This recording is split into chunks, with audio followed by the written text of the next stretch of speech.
Hi everyone, Comic Reviewer here. This time reviewing on issue 3 of Captain America, the Marvel Now series. Now, as you know, in the Marvel Now Captain America series, the first few issues were meant to have Steve Rogers stranded in another dimension where he looks after one of Adam Sandler's child, well, kind of going in this kind of like otherworldly story, and the cover mainly has Steve Rogers duking it out against one of the tribe leaders, and the story mainly starts off in Adam Sandler's estate back in 1929, where he's talking with the father of one of his maids, him saying, "She came, did her usual unhalf attempt at cleaning, she left. And when she did not arrive for work, I assumed it was from disgrace. She's never been gone for so long, never." And he then points out that even hired a guy to keep her safe, to make sure she came back home. But it turns out from Adam Sandler that he's actually been experimenting on the maid Hilda, creating grotesque experiments, and pointing about her being the first step into part of his project.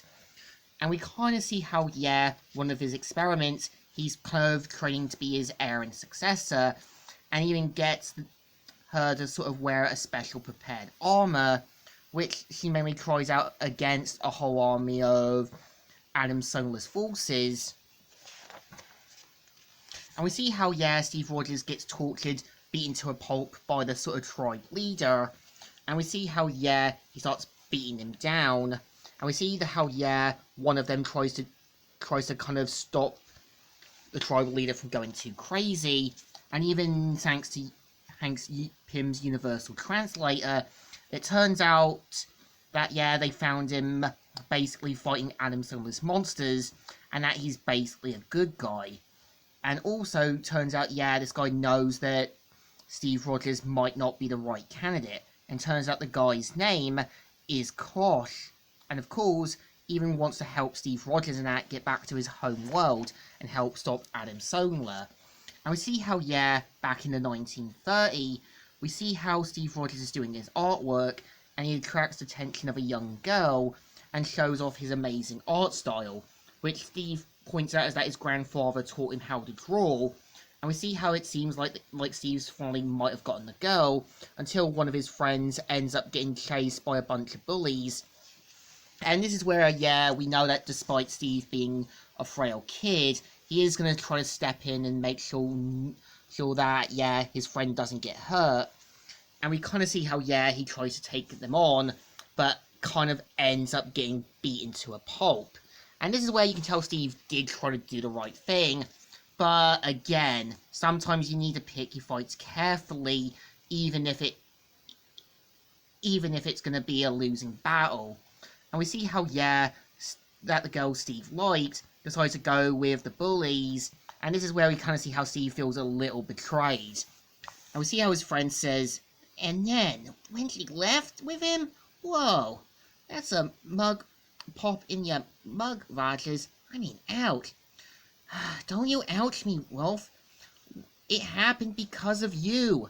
And we see how, yeah, he pointed out something happened over a bunch of baseball cards, and kind of decides to go back to his parents' house and try and explain the situation. And we see how, yeah, Steve kind of goes back to his house or apartment, knowing that it's not going to be easy to explain what happened to his mum.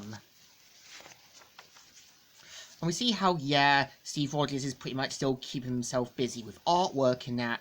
And we see how, yeah, Ian and him have now been given shelter, food, as well as a place to stay, thanks to Kosh. And we kind of see how, yeah, they decide to go out fishing after Steve gets some stomach pains.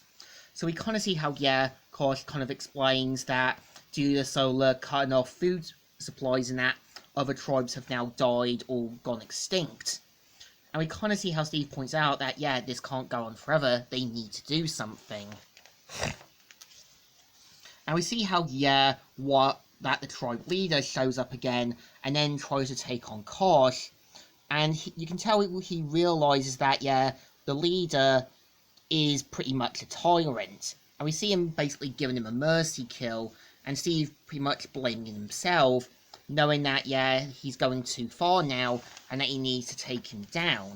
And after trying to use his surroundings, we kind of see how Steve eventually gets the winning edge, and after using one of the grass shards, slits his throat. And this is where the other basically tribe members take Steve as their new hero, but Steve leaving, but something happens inside his stomach, which turns out the virus that Adam Sandler gave him also gave him connections into Captain America now, and that basically he will now know where he is now, anytime, any place. And yeah, this is the story. So I think issue 3 is not too bad. Again, it gives you more connections to how Ian and his sister was created. It also gives you more build up with Steve's origin of how his childhood came to be, and showing how Steve is trying to cope and make sure him and Ian stay alive while dealing with unknown threats. But I think this issue still deserves a thumbs up. Still good, and still alright.